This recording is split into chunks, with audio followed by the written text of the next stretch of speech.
आपने नाम को स्वीकार किया कि नहीं? ये वो नाम है जिसकी जय मुनिगण कर रहे हैं कि घोर पाप प्रवृत्तियों से निकाल करके महात्मा बना दिया। उल्टा नाम जपत जग जाना, वाल्मीकि भय ब्रह्म समाना। कोई और दूसरा साधन नहीं। नाम निरंतर रटने का प्रभाव हुआ कि पाप सब नष्ट हो गए। खास बात नहीं, पाप की प्रवृत्ति का नाश करके भगवत प्रेम प्रकाशित कर दिया। ये भक्तों को प्रतिक्षण सुरक्षित रखता है। अनुरंजनम, भक्तों के हृदय को आनंद प्रदान करता है ये भगवन नाम। ये और कोई नहीं है।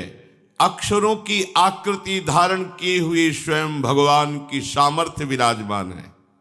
ध्यान दीजिए, राधा कृष्ण हरि, ये और शब्द नहीं है। ये साक्षात प्रभु की अपार सामर्थ्य अक्षर की आकृति धारण करके आपकी जिह्वा पर आ गई है।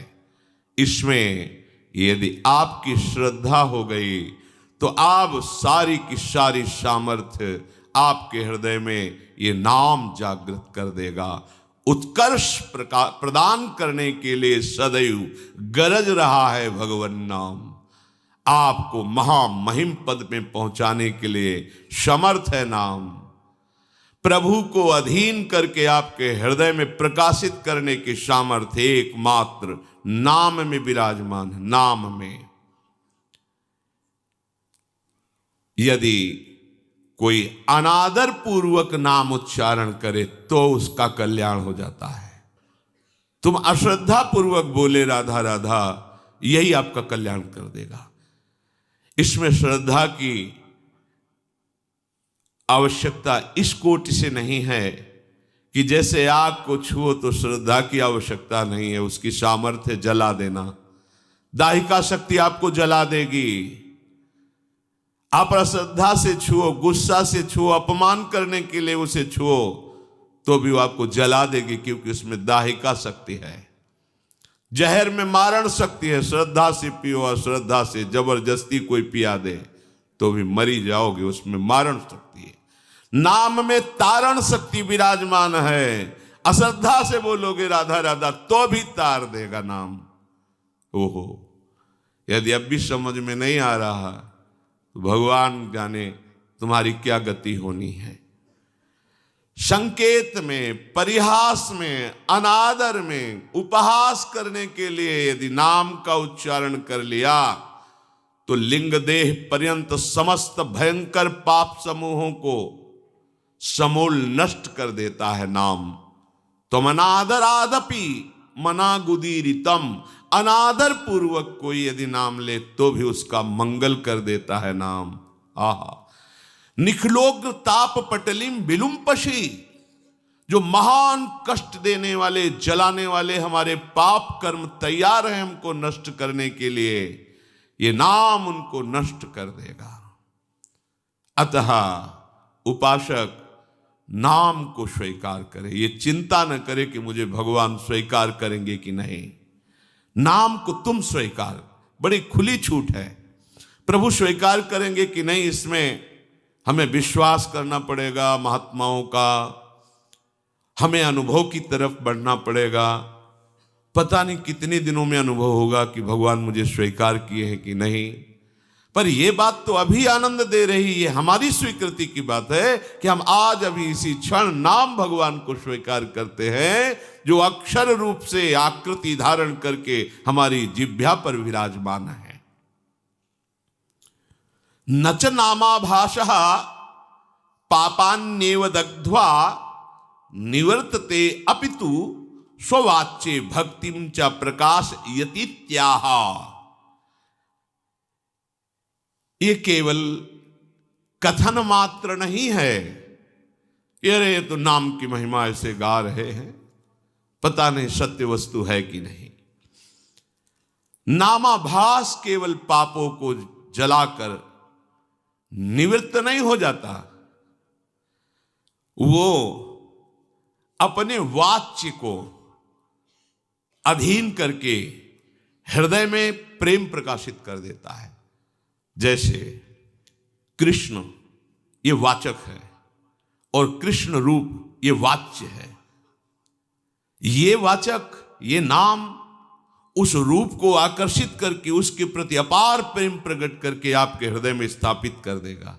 कितनी अपार महिमा है, और कुछ करने की जरूरत ही नहीं है। कितना समर्थ है नाम। कहते हैं यदा भासोप्युद्यन् कवलित भवध्वांत विभवो दृशम तत्वान्धानामपि दिशति भक्ति प्रणयिनीं जनस्तस्योदात्तं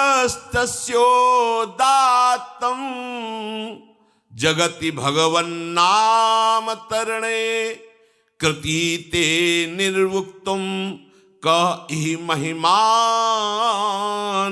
प्रभवति। हे भगवन नाम सूर्य, जिसने आपको स्वीकार कर लिया उसके जीवन में अंधकार नहीं रह गया। जैसे हम प्रकाश में देख पाते हैं, भ्रम हो जाए कि रस्सी में सांप है तो बिना प्रकाश के नहीं देख पाएंगे, तो जैसे हम प्रकाश में देख पाते हैं कि वो सर्प नहीं, वो रस्सी है। हमारा भ्रम था कि हम रस्सी को सर्प मानकर भयभीत हो रहे थे। ऐसे ही नाम भगवान रूपी सूर्य के प्रकाश में हम देख पाते हैं ये जगत नहीं, जगदीश ही जगत बने हुए हैं। वासुदेवा सर्वमिति समहात्मा सुदुर्लभा, सर्वत्र भगवत दर्शन कराने की सामर्थ्य नाम में विराजमान है। इस संसार में कौन ऐसा होगा प्रवीण पंडित जन जो आपकी महामहिमा असमोर्ध महिमा को यथार्थ रूप में कह सकता है। हे नाम भगवान, आपकी महिमा को कोई पंडित, कोई ज्ञानी, कोई महात्मा संपूर्ण वर्णन करना चाहे तो असमर्थ है। कहूं कहां लगी नाम बड़ाई, राम न सकहि नाम गुण गाई। स्वयं नामी भगवान भी अपने नाम की महिमा को पूर्ण रूप से वर्णन करने में असमर्थ हैं। ऐसी अपार महिमा आपकी है। कोई भी हो, कहीं भी हो, कोई शर्त नहीं है, पवित्र हो या पवित्र हो। नाम का चिंतन, नाम का गायन, नाम का रटन आपके अविद्या रूपी अंधकार का नाश करके परम वैभव प्रकाशित कर देगा। लोक परलोक के सारे सुख आपको प्राप्त हो जाएंगे। यही परलोक सकल सुख पावत मेरी सो भैया कृष्ण गुण संचु, महाप्रभु हरिवंश चंद्र जी कहते हैं। जो चाहिए ये नाम तुम्हें प्रकाशित कर देगा। उस वस्तु, व्यक्ति, स्थान, परिस्थिति, घटना, कोई भी ऐसा नहीं होगा कि तुम्हें कभी ऐसा अभाव का वर्ण अनुभव हो कि ऐसा। जिस समय नाम का एक छत्र राज्य हो जाता है तो और कोई भाव ही नहीं रह जाता, क्योंकि पता चल जाता है इस माया के नाटक में फंसने से जो हमें दुख मिला, अशांति मिली, क्लेश मिली, वो हमें गलती समझ में आ जाती है। इसलिए वस्तु, व्यक्ति, स्थान, घटना, परिस्थिति की मांग ही खत्म हो जाती है। ऐसा लाभ प्राप्त होता है जिस लाभ प्राप्त होने के बाद और कुछ प्राप्त करना बाकी ही नहीं रहता। जो तत्व दृष्टि से विहीन हैं, जिनको ज्ञान नहीं है, उनको भी वही गति प्रदान करने में समर्थ है नाम। आहा, ये बड़ी बात है। तत्व ज्ञान प्राप्त होना ये बहुत कठिन बात है, लेकिन तत्व ज्ञानियों की जो गति है वही एक नाम जापक को भी प्राप्त हो जाएगी। नाम तत्व बोध करा देगा, नाम परम पद में स्थापित कर देगा। अथैकांतिक भावे नोपासितम नाम भोगैक विनाश्यमपि प्रारब्धम विनैव भोगाद्विनाशयति त्याहा। ओहो, बड़े आश्चर्यमयी बात। शास्त्रों में जहां हम महिमा देखते हैं साधनों की, सिद्धांतों की, वहां ये पाया जाता है कि जो आपसे अब कर्म बन रहे हैं, भगवत शरणागत हो, उनको मानो भुने हुए चने में जैसे अंकुरण नहीं होता, ऐसे आपके नवीन कर्म आपको बांध नहीं पाएंगे, उनको निष्प्रभावित कर दिया जाता है भगवत शरणागति के प्रभाव से। पर जो शरीर की रचना हुई है कर्म भोग के लिए, ये सामर्थ्य नाम में विराजमान है कि उस आए हुए प्रारब्ध को भी नष्ट कर देता है। पर जो भगवत प्रेम मार्ग का उपासक होता है वो ऐसा नहीं चाहता, इसलिए उस शरीर के आए हुए प्रारब्धों को बहुत कम मात्रा में उनको भोग लेता है और भगवत कृपा से दिव्य देह प्राप्त करके भगवत सेवा में उपस्थित होता है। वो अपने भजन को इस नाशवान शरीर के सुरक्षित रखने के लिए खर्च नहीं करता, वो चतुर उपासक होता है। पर यदि चाहे तो कह रहे हैं अथैकांतिक भावे नोपासितम नाम भोगैक विनाश्यमपि प्रारब्धम विनय भोगाद्विनाश्यति त्याहा। जहां ये वेद प्रमाण है कि बिना भोगे प्रारब्ध नष्ट नहीं होता, वहां ये कह रहे हैं, उदाहरण भी देखिए, विनय भोगाद्विनाश्यति त्याहा। यद्यपि शास्त्र का सिद्धांत है प्रारब्ध भोग के ही आपको शरीर के जो पूर्व कर्मों से रचित कर्म है उनको नष्ट करना होगा, पर यहां कह रहे हैं अथैकांतिक भावो नोपासितम नाम भोगैक विनाश्यमपि प्रारब्धम। यदि निष्ठा पूर्वक नाम जप किया जाए, निष्ठा अन्य कोई साधन नहीं, आप अपना क्या दूसरों के भी प्रारब्ध को नष्ट कर सकते हैं, इतनी सामर्थ्य है। एक बार कबीरदास जी के शरणागत हुए दिग्विजयी पंडित गंगा स्नान करने जा रहे थे। उन्होंने देखा बड़ी भीड़ लगी हुई है और शोरगुल हो रहा है, तो उस भीड़ में कौतूहल वश गए, क्या है, क्या हुआ? तो उनका कि आदमी आत्महत्या करने जा रहा था गंगा जी में, हम लोगों ने जबरदस्ती से रोक रखा है। वो कमर में पत्थर बांधे हुए बिल्कुल कगार पे खड़ा हुआ था, लोगों ने पकड़ रखा था। हुआ, भाई आप ऐसा क्यों कर रहे हैं? आत्महत्या सबसे निंदनीय महापाप है, इसको बहुत भोगना पड़ता है। आप ऐसा न समझिए कि शरीर छूट जाएगा तो आप सुखी हो जाएंगे, बहुत दुर्गति भोगनी पड़ेगी। क्यों आत्महत्या करना चाहते हो? तो उनका, मेरे शरीर में गलित कुष्ठ तुम्हें दिखाई नहीं दे रहा, इसकी दुर्गंध से मैं ही इतना पीड़ित हूं। दर्द तो है ही, पर इतनी दुर्गंध है कि बस मृत्यु ही मुझे अच्छी लग रही है। कोई औषधि काम नहीं कर रही, कोई मेरे से बात नहीं करता, कोई मेरे नजदीक नहीं आना चाहता। बोलो मैं ऐसी जिंदगी कैसे धारण करूं? मैं खुद उब गया हूं इस जीवन से, पूरा शरीर सड़ रहा है, इतनी भारी दुर्गंध है, कोई नजदीक नहीं आता, कोई मुझे प्यार नहीं करता, कोई मेरी सेवा नहीं करता, कोई मेरे से बात नहीं। अब कैसे मैं जीऊं? देख लो, कर्म का फल देख लो। आप आज स्वस्थ हैं तो आप भजन छोड़कर मनमानी आचरण कर रहे हैं। कल जब ऐसे कर्म फल की स्थिति आएगी जो आप कर्म किए हैं कि आपसे कोई बात भी नहीं करेगा, आपके पास भी नहीं कोई बैठेगा, आप खुद जीना नहीं चाहेंगे, वो कर्म आपको इतना दंड देगा। इसलिए सावधान रहो। अवश्यमेव भोक्तव्यम कृतम कर्म शुभाशुभम। जो आपके शुभ अशुभ कर्म है वो आपको भोगने पड़ेंगे यदि सावधान नहीं रहे। उन्होंने कहा कि तुम भगवान नाम की महिमा को जानते नहीं हो। यदि नाम महिमा जानते तो तुम आत्महत्या करने के लिए न जाते। छोड़ो पत्थर, मैं जो कह रहा हूं मेरी बात मानो। कमर से रस्सी से मैं जो पत्थर बांधा था छोड़ दिया। बोले खड़े हो गंगा जी में और राम डुबकी लगाओ, फिर राम डुबकी लगाओ। 3 बार बोले, एकदम खत्म। ये उनकी कोई सुकृत नहीं थे जिसके शरीर में गलित कुष्ठ था। एक तो ये महान विद्वान शास्त्रज्ञ, दूसरी बात गुरु कृपा पात्र, तीसरी बात नाम महिमा को समझ चुके थे कबीरदास जी के द्वारा। कबीरदास जी ने इन्हीं को परास्त किया था। ये दिग्विजयी पंडित थे, कोई इनके सामने टिकता नहीं था, सब शास्त्र की जिह्वा पे विराजमान थे। काशी के विद्वान घबरा गए कि अगर काशी को पराजित कर दिया तो बहुत बड़ी ये निंदा का विषय होगा, क्योंकि ज्ञान समुद्र काशी है। उन्होंने कहा इससे तो जीत पाना बड़ा कठिन, इसकी तो जिह्वा पे सरस्वती बैठी हुई है। उन्होंने कहा कि यदि हमारे यहाँ के सबसे बड़े पूज्य महापुरुष हैं कबीरदास जी, अगर वो हार गए तो पूरी काशी हार गई, तुम उनको परास्त करो जाकर।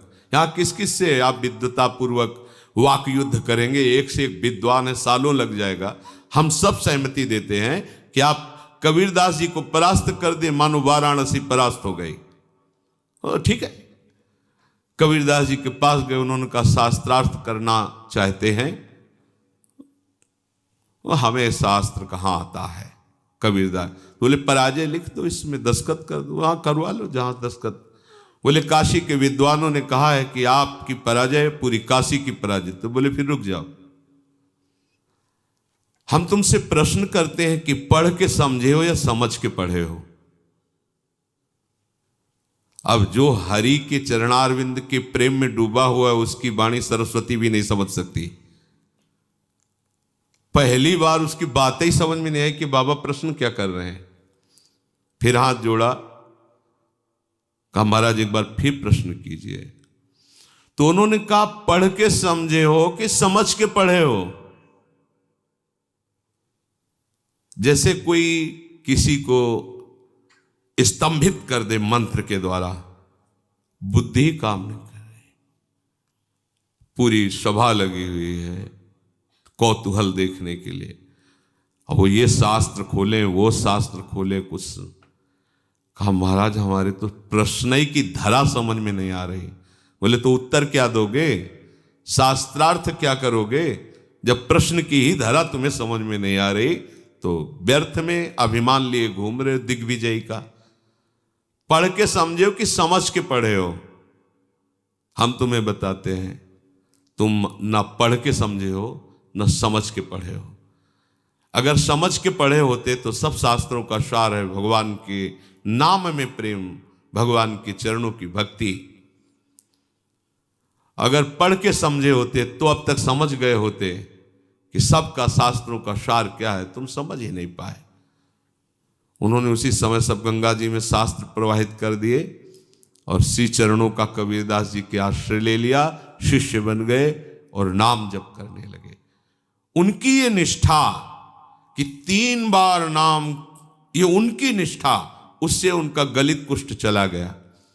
अब ये बड़े आनंदित होकर कबीरदास जी के पास पहुंचे और कहा भगवान एक गलित कुष्ठ शरीर वाला आत्महत्या करने जा रहा था, तो आपकी कृपा से नाम महाराज के प्रभाव से 3 बार नाम बुलवाने पर वो गंगा में डुबकी लगाते ही पवित्र शरीर और निरोग शरीर हो गया उसका, और बहुत प्रसन्न हो गया। और उसको भी हमने कहा नाम जप करो। कबीरदास जी ने कहा तुमने नाम की महिमा जानी?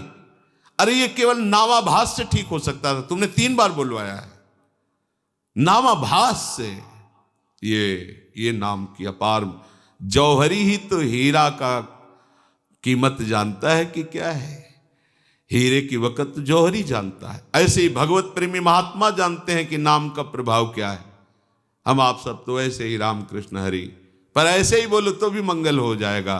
पर महिमा इतनी अगाध है, कह रहे अथई कांतिक भावे नोपासितम नाम भोगई के विनाशिम अपि प्रारब्धम।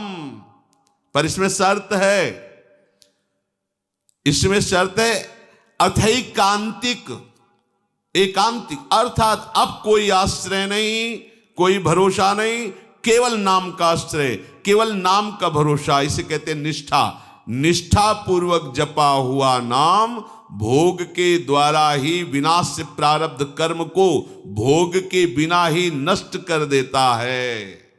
ये बड़ी बात है। तो आप कहेंगे कि बड़े बड़े संतों को बड़े बड़े रोग पाए गए, कैंसर, अमुक अमुक अमुक, तो क्या इन्होंने नाम जप नहीं किया क्या? हाँ, जान गए, नाम जप के प्रभाव से जान गए कि ये शरीर मैं नहीं हूं, ये शरीर मेरा नहीं है, ये पानी का बुलबुला जैसा है, कुछ समय के लिए मिला फूट जाएगा। अब इसके लिए सच्चिदानंद में नाम का प्रभाव क्या रखना? जैसे सांप अपनी केचुल से कोई संबंध नहीं रखता, ऐसे भगवत भजन करने वाला महात्मा जो वास्तविक भागवतिक महिमा को जान गया है, वो इस शरीर से कोई मतलब नहीं रखता। चाहे इसमें कैंसर हो, किडनी फेल हो, कोई बड़े बड़े कष्ट हो, वो समझता है इसकी एक आयु निश्चित है, इसको नष्ट ही होना है। जब नष्ट ही होना है तो हम इसके लिए भजन रूपी महामहिम महिमा का प्रयोग क्यों करें? ये अविनाशी थोड़ी रहेगा, आज नहीं तो कल जाएगा। ये जब जाएगा ही तो इसके लिए हम अपने भजन को क्यों खर्चा करें? इसीलिए उन महापुरुषों ने अपने भजन का प्रयोग शरीर को स्वस्थ रखने में नहीं किया, नहीं तो इतनी सामर्थ्य है नाम में कि वो सब रोगों को नष्ट कर सकता है। आश्चर्य में ये देखा है। वो रोज सुबह आ जाता था, गले में कैंसर था, गांव का आदमी था, सरकार बहुत पीड़ा है, पैसा नहीं है, डॉक्टर कहते लाखों रुपया लगेगा ऑपरेशन इसमें। वो तभी आता है, वो उनका समय था, बम्बुल की दतून करते थे, घंटों ऐसे भाव में डूबे। ऐसे चेतना एक दिन थूक दिया, रोज परेशान कर, चल भाग, खत्म कैंसर। और जब उन्हीं के शरीर में प्रारब्ध भोग आया तो उन्होंने कष्ट को सहा, कभी अपने प्रारब्ध को नष्ट। आश्चर्य में बड़े बड़े रोगों को उनकी कृपा से नष्ट होते देखा, पर उनके शरीर में जब रोग आए कभी नहीं। ऐसे ही सांसारिक पुरुष जैसी उन्होंने दवाएं ली और जैसी शल्य क्रिया सांसारिक पुरुषों के शरीरों में होती वैसे करवाई, कभी कोई अपने भजन का प्रयोग नहीं किया। ये महापुरुष, कोई समझ नहीं सकता इन महापुरुषों की बात को। दूसरों के कष्टों को लेकर सह करके शरीर में उनको नष्ट नहीं किया, भजन के प्रताप से नष्ट नहीं किया, उनको अपने में ले लिया, जा तो आगे अपना मार्ग देख। और उनके शरीर का राग है नहीं, इसलिए उसे सहते रहते हैं। चाहे जितने बड़े महापुरुष आप दृष्टि डाल के देखो, भयानक भयानक कष्टों को मुस्कुराते हुए सह गए। यद्यपि नाम में ऐसी सामर्थ्य है, ये प्रारब्ध भोग कोई बड़े से बड़ा ब्रह्मज्ञानी भी नहीं मिटा सकता, केवल नाम में सामर्थ्य है। बोले यद ब्रह्म साक्षात कृत निष्ठयापि विनाश मायाति बिना नभ हो गई अपैति नाम स्फुरणेन तत्ते प्रारब्ध कर्मेति विरौति वेदः।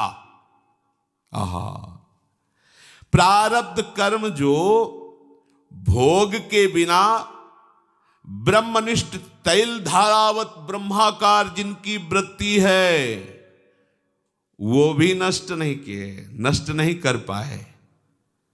पर हे नाम भगवान, आपकी महिमा ऐसी है कि प्रारब्ध कर्म आप जिसकी जिह्वा पर स्फुरित हो गए उसको परास्त नहीं कर पाया। ये बात खास बात समझो। रोग मिट जाना खास बात नहीं है, नाम के प्रभाव से रोग होते हुए भी रोग का प्रभाव न होना ये खास बात है। नहीं पता चले कि अमुक रोग हो गया तो आपका मन उसी में लग जाएगा, निराश हो जाएगा, चेहरा छिन्न खिन्न होने लगेगा, अरे अब तो ऐसा नहीं। जब जाना है तब जाएगा, जब तक है इस शरीर में खूब आनंद पूर्वक नाम कीर्तन भगवत चिंतन, बिल्कुल प्रतिपल नया ऐसा उल्लास कि इस प्रकृति जन्य किसी पद प्रतिष्ठा की प्राप्ति पे वो उल्लास होता ही नहीं जो भक्त के हृदय में होता है। आप समझिए, ये नाम भगवान ऐसा आनंद उत्पन्न करते हैं, ऐसा उत्साह उत्पन्न करते हैं, जैसे किसी का ब्याह होना हो, फिर देखो ना पुल का घूमता है, पर वो तो प्रकृति जन्य कुछ क्षण के लिए हर्ष है, फिर शोक में बदल जाएगा। ऐसे अनंत गुना बड़ा आनंद, बड़ी पुलकन उस उपासक के हृदय में होती है जिसे अपने प्रीतम के मिलन की चाह पैदा कर दी है नाम ने। एक शरीर क्या अगर करोड़ों प्राण करोड़ों शरीर हो तो अपने प्यारे पर न्यौछावर कर दे हो। ये प्रेम नाम प्रदान करता है। जिह्वा पर नाम स्फुरण होने मात्र से प्रारब्ध क्षीण हो जाता है। इस बात को बड़े बड़े महापुरुषों ने वेद में उच्च स्वर से कहा गया है। ब्रह्म विद्या के साक्षात्कार से संचित कर्मों का नाश हो जाता है और क्रियमाण कर्मों का नाश हो जाता है, किंतु प्रारब्ध कर्म को बिना भोगे वो ज्ञानी भी नहीं बच सकते, शरीर में भोगना पड़ता है। पर यदि भक्त चाहे जो नाम जप करता है वो बिना भोगे प्रारब्ध को नष्ट कर सकता है। जितना चाहे उतना भोगे, जितना चाहे, ना चाहे तो बिल्कुल नहीं। वो पूज्य श्रीधर बाबा के जब चरण सेवा करने रात्रि में जाते थे तो एक बार उन्होंने सुनाया था कि राधा कुंड की संत भगवान एक सेवा करते थे, सोहनी लगाते पूरे राधा कुंड में, कोई थूक दिया कोई कुछ ऐसे उठा के साफ करते थे, भिक्षावृत्ति से खूब नाम जप करते थे। एक दिन उनके सामने एक काला आदमी आया जो दुर्गंध युक्त था। बाबा भजन में बैठे थे, राधा कुंड का दर्शन करते हुए भजन कर, क्या बात है क्यों खड़ा है? तो उनका आप हमसे बोले तो हमारी बोलने की हिम्मत पड़ी, मैं आपका बुरा प्रारब्ध हूं कई जन्मों का हूं, तो क्या चाहते हो? ये हमसे आपसे नहीं पूछा जाएगा, ये उन भजनानंदियों की बात है जिनका जीवन परम धन से युक्त हो चुका है, जो भजन के महाधनी हैं, जो पवित्र हृदय वाले पूर्ण भगवत चरणारविंद के आश्रित जन हैं। प्रारब्ध ने कहा मैं 12 वर्ष का गलित कुष्ठ हूं, आपके शरीर पर आना चाहता हूं, आप आदेश कीजिए। बाबा ने कहा हमारे पास 12 वर्ष नहीं कि हम तुम्हें लेके बैठे, रोज हमें राधा कुंड की सेवा करनी है और हमारी एक नियम निष्ठा है, ऐसा नहीं हो पाएगा। दूसरे दिन फिर आया और कहा कि दिन रात्रि जोड़ करके 6 वर्ष में हम भुगता देंगे, आप स्वीकार करो। 6 वर्ष बहुत होते हैं, हमारे पास समय नहीं। बात चलती रही, फिर उसने कहा अगर आप स्वीकार करें तो 24 घंटे में आपको 12 वर्ष का प्रारब्ध भोग भुगवा दें, पर आप कोई औषधि नहीं लेंगे, किसी शिष्य की सहायता नहीं लेंगे और हमारे स्वीकार करेंगे। बाबा कहा 24 घंटे तो ठीक है, हम सुबह सुबह राधा कुंड की सेवा करके एक कमरे में बैठ जाएंगे, आप हमारे ऊपर आ जाना, दूसरे सुबह फिर हम सेवा में आ जाएंगे, हमारी सेवा नहीं छूटेगी, चलो ठीक है। अपने शिष्यों से कहा कि आज मैं कितना भी चीखूं चिल्लाऊं, कोई हमारे कमरे में मत आना जब तक हम स्वयं खोलकर बाहर ना आवें। और जहां कहा हाँ मैं स्वीकार करता हूं, तत्काल पूरा नख से सिक तक पक गया शरीर, पीप बहने लगा, भीषण पीड़ा, बस वही नाम चिंतन में अपने मन को लगा दिया। 12 वर्ष के गलित कुष्ठ प्रारब्ध को 24 घंटे में भोग कर साफ कर दिया। अगर वो ना कह देते तो हिम्मत नहीं थी कि प्रारब्ध उनके शरीर में आ जाता। ये देखो नाम बल, नाम में बड़ी। आप क्या समझते नाम जापक हैं, आपको जो रोग आया है, जो कष्ट आया है, बहुत कम करके आया है, बहुत कम करके दुलार पूर्वक प्रभु हमें दे रहे हैं, उसको बहुत सहज सहज ऐसे ही सहज। अगर वो प्रभु से बिलग हो जाओ और फिर देखो इसका तांडव, कितना भयानक कष्ट है, आपको अनुभव में आने लगे। लेकिन कैसे बताएं तुम्हें, यदि प्रभु के आश्रित हो तो कैसे दुलार करते हैं।